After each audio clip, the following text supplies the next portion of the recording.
Ang mga unang balita sa umagang ito.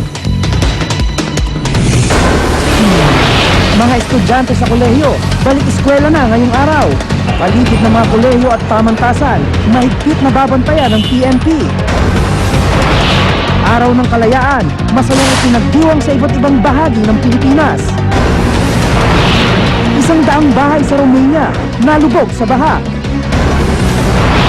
Lalaking taga Zamboanga del Norte, opisyal nang kinilala ng Guinness World Records bilang World's Shortest Man.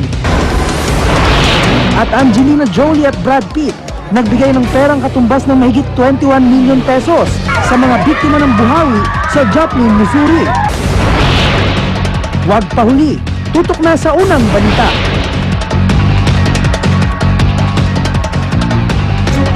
Magandang umaga, nakanta pa yung buong pwersa ng GMA News para ihatid sa inyo mga pinakasariwang balita. Ngayong balik eskwela na mga estudyante sa pribadong eskwelahan, kolehiyo at universidad. Live mula rito sa GMA Network Center, ako naman Arnold Glavio kasama si Rhea Santos. At live naman mula dito sa Mendiola, ako naman si Connie Sison.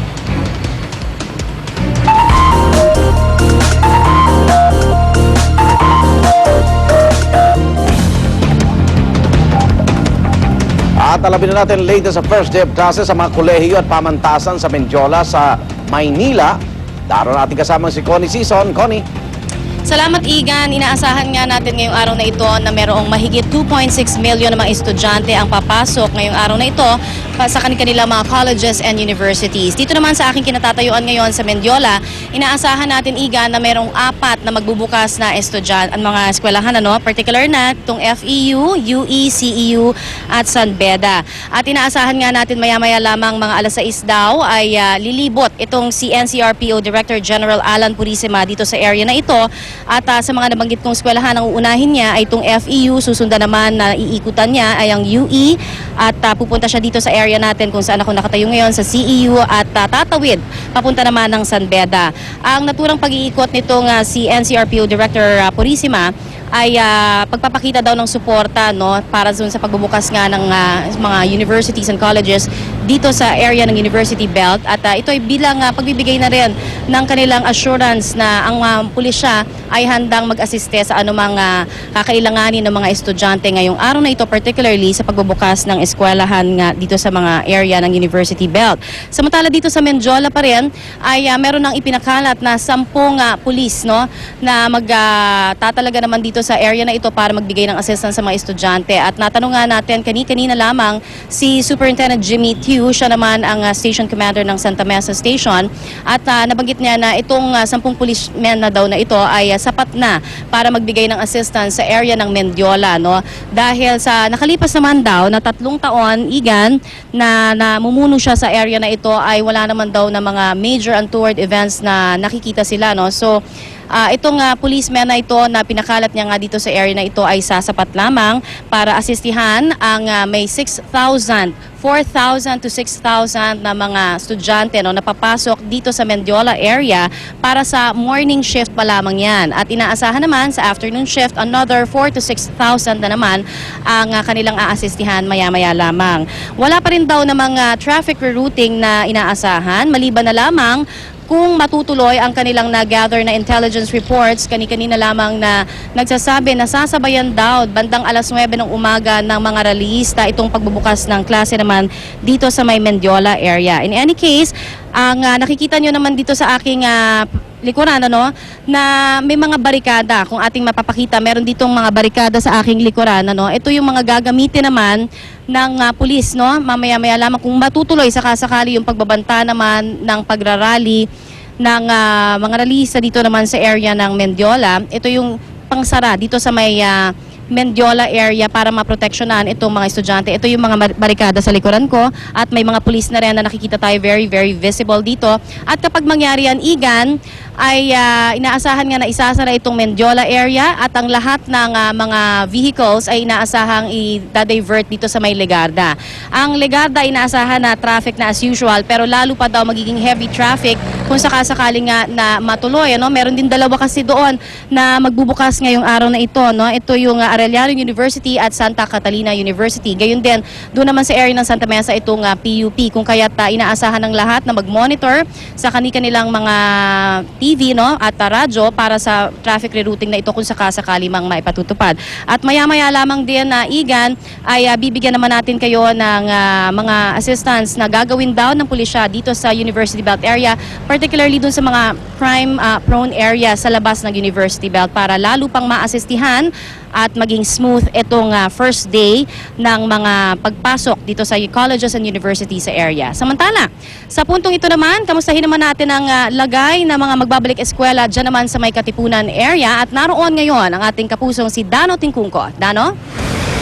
Reyes, Connie, sa mga oras na ito ay napakaluwag pa rin yung magkabilang lane itong Katipunan Avenue, partikular itong kinatatayuan natin sa tapat ng Ateneo de Manila University. Pero dahil ito rin ang unang araw ng pasukan ng kolehiyo ng Ateneo, Miriam at iba pang mga eskwelahan dito sa Katipunan Avenue, ay asahan na raw na magiging panandalian lang ang pagluwag o maluwag na daloy ng trapiko sa mga oras na ito. Yung nakikita natin ngayon sa kaliwa ng ating monitor ay ang direksyon ng Katipunan Avenue papuntang UP Diliman, Balara at Tandang Sora, habang yung nasa kanang bahagi naman ay ang direksyon ng mga sasakyan na galing ng CP Garcia at UP Diliman papuntang Katipunan Extension at C5. Sa ngayon ay medyo moderately light o light to moderate ang daloy ng trapiko sa magkabilang lane. Ayon sa pakikipag-usap natin sa MMDA Metro Base, inaasahang mula alas 6 hanggang alas 6:30 ng umaga ngayon ay magsisimula na mag-build up ang mga sasakyan, partikular sa bahaging ito ng Katipunan Road o Katipunan Avenue papuntang Gate 3 ng Ateneo. Inaasahang ang magiging buntot ng build up na ito ay sa bahagi ng Katipunan flyover pababa dito sa Ateneo de Manila University, pero posible rin daw na umabot ito hanggang sa Katipunan Extension. Nakikita rin ng MMDA na posibleng choke point ang mga U-turn sa kahabaan ng Katipunan Avenue, partikular ang U-turn sa Katipunan Avenue kanto ng CP Garcia tapat ng De La Estrada Parish at ang U-turn sa bahagi ng Katipunan at Aurora Boulevard sa may terminal ng mga jeep papuntang may rutang UP Katipunan. Inaasahan din magkakaroon ng build-up sa Balara papuntang UP sa bahagi ng MWSS compound. Ang mga sasakyan namang manggagaling ng Xavierville papunta rito sa Katipunan Avenue, asahan na raw ang build-up sa mga oras na yon. Ang direksyon naman ng Aurora Boulevard papuntang Cubao na malapit din dito sa ating kinatatayuan sa may bahagi ng NCBA o National College of Business Administration, asahan na rin daw ang build-up hindi lang sa sunod-sunod na traffic kundi pati na rin sa mga namamasadang jeep. Sa mga oras na ito ay, Connie, medyo umaambon-ambon dito sa kinatatayuan natin dito sa Katipunan Avenue, pero sa mga oras na ito ay medyo maluwag pa rin ang daloy ng trapiko sa magkabilang lane itong Katipunan Avenue. Inaasahan naman ng MMDA na yung expected na pagbigat mula 6:30 hanggang alas 7 ay inaasahan lang na magiging panandalian lang o magtatagal hanggang alas 8 hanggang alas 9. By that time, may magkakaroon ng konting hinga, magkakaroon ng konting luwag sa daloy ng trapiko at inaasahang manunumbalik ang build-up, mga tanghali kung kailan magla-lunch break itong mga estudyante dito sa area ng Katipunan Avenue at mga alas 4 hanggang alas 5 naman kung kailan sila magsisiuwian. Yan muna latest mula sa ating kinatatayuan dito sa Katipunan Avenue sa Quezon City. Balik sa iyo, Connie. Maraming salamat sa iyo, Dano Tingkungko. Samantala ngayon naman, alamin natin ang update mula naman dyan sa may E. Rodriguez sa St. Joseph's College at naroon ang ating kasamang si Monica Beralio. Monica? Salamat, Connie. Sa unang araw nga ng pagbubukas ng klase dito sa St. Joseph's College, inaasahan na mahigit kumulang 3,000 estudyante ang papasok magmula po yan sa kindergarten hanggang sa kolehiyo. At kanina nga nakita natin as early as 5:30 in the morning, meron ng mga estudyante pumapasok at as of now patuloy pa rin po ang pagdating ng mga mag-aaral. Pero sabi nila mamaya 7 a.m. nga raw ay mag-uumpisa na ang kanilang flag ceremony na magaganap mismo dito sa aking kinatatayuan at ito po ay susundan ng isang programa na gugunita sa Independence Day. Kanina medyo meron tayong nakapanayam na ilang mga opisyal dito at ayon sa kanila ay mas pinaigting nga raw ang seguridad dito sa kanilang eskwelahan at lalagyan nga raw ng tigda-dalawang mga guards ang 4 na gates dito sa kabuuan ng kanilang paaralan at meron din mga inihandang mga metal detector at mga logbook sa mga papasok dito. Yan muna ang mga latest sa pangyayari mula po dito sa St. Joseph College. Balik sa iyo, Connie. Maraming salamat sa iyo, Monica Veralio. Samantala, alamin naman natin ang pinakahuling kaganapan na nangyayari naman dyan sa May Polytechnic University kung saan nakatutok naman ang ating kasamang si Susan Enriquez. Susan?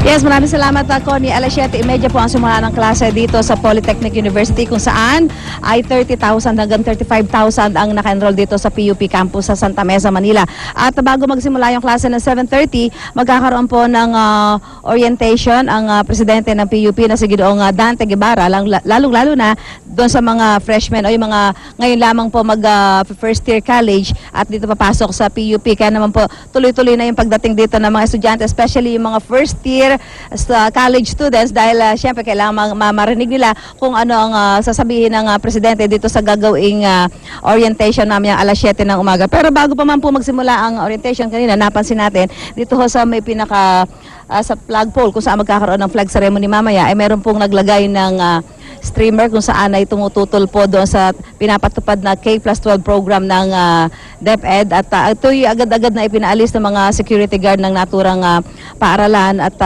ito'y para naman hindi mabulilyaso itong nakatakdang pagbibigay ng orientation sa mga estudyante mamayang alas 7 ng umaga na pangungunahan mismo ng presidente ng PUP. So sa ngayon ay tuloy-tuloy po ang pagdating ng mga estudyante.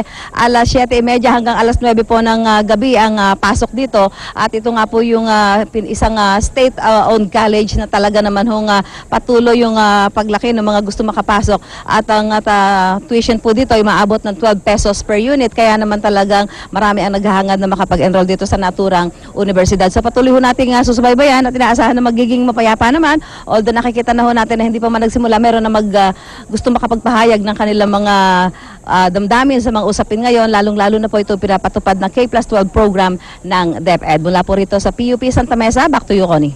Maraming salamat sa iyo, Susan Enriquez. Samantala, kasama ko rin po dito sa University Belt area naman ang ating kapusong si Trisha Zafra. Trisha, ano ng update sa kinatatayuan mo ngayon? Connie, sa mga oras na ito, may mangilan-ngilan ng mga estudyante nitong CEU tayong nakikita na papasok. Pero bago pa man magsidagsa nga